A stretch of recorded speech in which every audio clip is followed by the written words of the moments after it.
afternoon. I'm Lezli Baskerville. I'm President and CEO of the National Association for Equal Opportunity in Higher Education, NAFEO, which is the membership and advocacy association for the 105 historically black colleges and universities and roughly 80 predominantly black institutions. I'm delighted to talk with you briefly today about staying a fray that I'm seeing among and between and within the cohorts of these richly diverse American colleges and universities, equal educational opportunity institutions who should be working together toward one end on the overarching issues.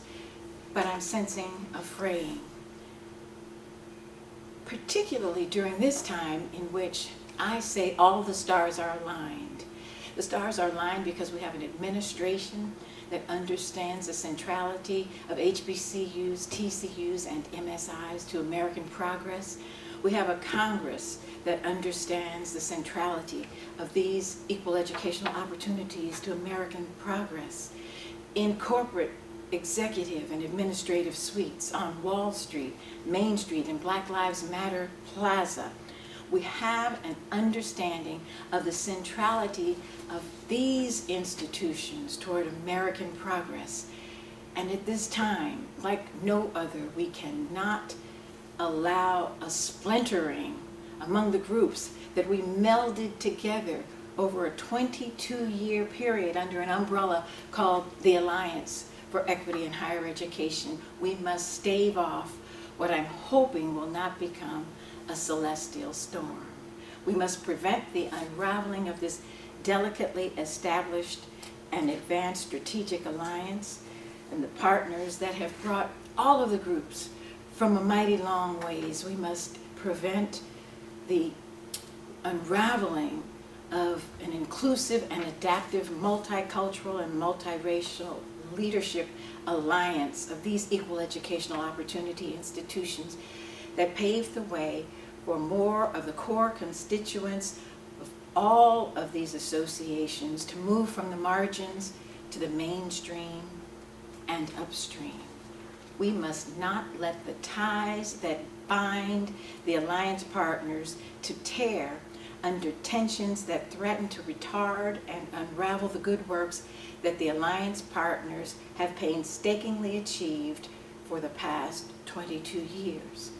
The tensions appear to be grounded in a misunderstanding of the strengthening institution provisions in the Higher Education Act. With the richly diverse cohort of historically black colleges and universities and tribal colleges and universities primed and strategically situated to lead in realizing America's Build Back Better framework, alongside with the MSIs, we must make certain that we are focused myopically, first, on securing additional human and financial resources for this entire diverse group of American colleges and universities that are the key to America realizing her goals of closing the education, the economic, the wealth, the wage, the health, the sustainability, the peace, and the justice goals. So we must get additional resources for the entire group first. Secondly, we must focus myopically on increasing the numbers of students of color, low-income students, first-generation students, and families of least advantage into a higher education experience of their choosing, but especially get more of our students in STEAM and other critical need, high-need disciplines, and graduating disproportionate percentages of these, our sons and daughters, in those disciplines that will move America from where she is today to where she needs to be, that will move our families from poverty to a better day, that will apply their time-tested and proven models for graduating our black and brown and native and Asian sons and daughters and getting them into a place aligned with their preparation and aspirations. As we're doing this, America must continue to maintain her special relationship with historically black colleges and universities. And I mentioned a little while ago that I'm concerned that the tensions that exist today may be from a misunderstanding of America's special relationship with HBCUs. And I'm going to talk briefly about that. So HBCUs have a special relationship based on the years of exclusion, the years of intentional de jure discrimination against HBCUs and also against the communities that form the core, that are the base core of the HBCUs, although, as you know, HBCUs are richly diverse. But the core constituents are the sons and daughters of the American slave system. They are black Americans. And so from their founding, from the founding of HBCUs, America has denied them and their core constituents access to the bounty of the nation. But in 1890, when America decided to include HBCUs as a public land grant, so 18 HBCUs as public land grant institutions, that did two things. First thing it did was it affirmed America's commitment to a public segregated higher education system. They had 1862 land grant institutions, and those were the white land grants that were intentionally excluding blacks. And after a number of court and legislative and administrative actions, 1890 land grant institutions were founded, affirming the segregated public higher education system, but also establishing a special relationship with America and black public higher education. Despite the years of strategic preparatory investments in HBCUs in recent years, more must be done to enable HBCUs to overcome the vestigial adverse impacts of 200 years of American slavery, 171 years of discriminatory exclusion post-slavery, and to optimize the potential of HBCUs to continue and to accelerate their record of punching above their weight in graduating excellent, diverse students in growth and high-need disciplines. The nation continues to acknowledge that America's treatment of this segment of higher education has compromised the effectiveness, the efficiency, and the quality of public education, not just for HBCUs, but for the entire higher education system in America.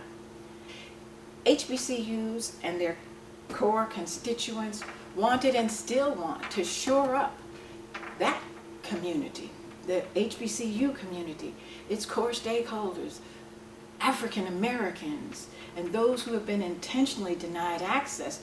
But the broader intent was to have a fair and just equal educational system, higher education system, that was inclusive, that would reflect the richness of the diversity of the people in America, and that would have choices. Today, these umbrella associations for America's most diverse higher education institutions have been working collaboratively for 22 years as the Alliance for Equity in Higher Education. The Alliance member institutions represent 36 tribal colleges and universities, approximately 27 Asian American Pacific Islander colleges and universities, 600 plus Hispanic-serving institutions, and 106 historically black colleges and universities, more than 80 predominantly black institutions. The Alliance collaborators represent 2- and 4-year colleges and universities across 6 Carnegie classifications. They're located in 40 states in the contiguous United States, 17 foreign countries, the Virgin Islands, and the District of Columbia. Our members' institutions enroll and graduate more than 1/3 of all students from America's growing populations. Their histories and missions differ substantially. However, collectively, they're continuing to do the best job of providing access and high-quality post-secondary education opportunities to the growing populations of America. The programs to support these institutions have been working. And so I was concerned when, as we were approaching the heated debate on the Build Back Better platform, we got wind of a fissure in the alliance. We got word that one of the alliance partners was concerned that they were not getting an equitable percentage of public dollars, higher education dollars, and that unless something was done as we were negotiating the Build Back Better platform, they would withhold their support. And I was concerned because we have worked together and will continue to work together to iron out differences. We have supported each other in instances where one of the segment had a special, unique need or desire, and we've put in place a system that works of engagement and thrashing out behind closed doors and coming out so that all of the segments are winning. But that didn't take place. But I say this, the NAFEO member institutions, the AHEC member institutions, the HAKU institutions, Apiaku institutions, all of the segments desire changes in higher education, and we will work together to make those changes. But now is not the time. At this strategic moment, at this time when we are hopefully days away from getting past a bill, the Build Back Better platform, that will not only enrich and invest more in those institutions, higher education institutions that are graduating disproportionate percentages of the growing populations, but also in early childhood so that low-income and first-generation 3- and 4-year-olds will not be deprived of the 70,000 words that many of them are now coming to elementary school with that keeps them behind from the beginning. Early childhood programs and programs to support women and infants and children in healthcare. TRIO programs, the entire panoply of TRIO programs for students in middle school, those who did not graduate from high school but needed GED. TRIO programs, the entire pipeline. The programs that prepare, inspire, and connect students, the growing populations, students of color, first-generation students, and students who are disproportionately lower socioeconomic status. They are all in the bill. We cannot use this opportunity to start a fray or to retard action on something that is going to be an historic investment and move the community forward. NAFEO is going to continue to push forward. We are going to push on those things that are most important to NAFEO. We are going to push on those things that are important to our sister associations. At the end of the day, we've got some differences, and we will go forward probably stronger on those things that anchor our community, but absolutely respecting and talking about the needs of our Native brothers and sisters. We cannot go it alone. We do not want to go it alone, and we do not want to emulate that which America has done for so many years. And so I'm here today. I'm filled with joy about the possibility of our moving forward. I'm excited to report to you about the 22 years that the Alliance partners have worked together and moved forward together and cobbled together a growing, richly diverse cohort in Congress and state legislative bodies and other places for our stakeholders.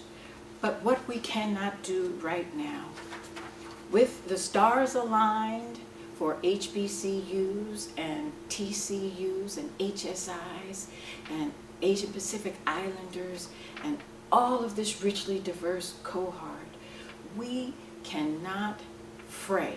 We must stay the fray. We must not allow this opportunity and the tensions that are growing as we are fighting indefatigably for individual groups to tear down the whole. NAFEO is going to go forward supporting HBCUs and PBIs, to be sure, but all of the sister associations, and I urge each one of you to join us in that. I thank you so very much for affording me this opportunity.